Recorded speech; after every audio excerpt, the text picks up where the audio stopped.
Jobs Growth Wales Outstanding Achiever of the Year, Helen Brickley. Helen Brickley turned to Jobs Growth Wales after finding it difficult to get her foot on the career ladder despite her degree in textiles. Welsh fashion shop chain Goose Island, through learning provider Talk Training Limited, took on Helen as a fashion administrator with responsibilities for tracking online sales and updating the website. A year on, Helen is a full-time employee working towards an NVQ in Business Administration Level 3. She's taken the company's online sales from an average £150 a month to £7,000. Ricky Owen.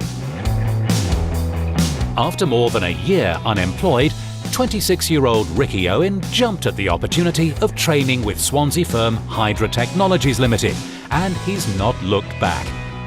Having been placed by Hydra by learning provider Acorn Learning Solutions, Ricky has now completed the Jobs Growth Wales programme and has progressed through a foundation apprenticeship in manufacturing and operations.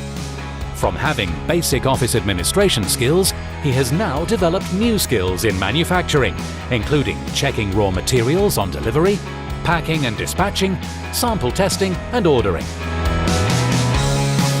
Shaun Hampson.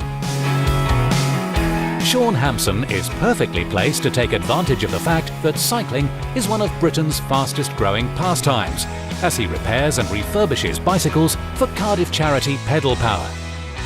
Out of work for 3 years prior to joining Pedal Power on the Jobs Growth Wales programme, 24-year-old Shaun started by repairing bicycles and has developed new skills in administration, cost estimation, stock control and online.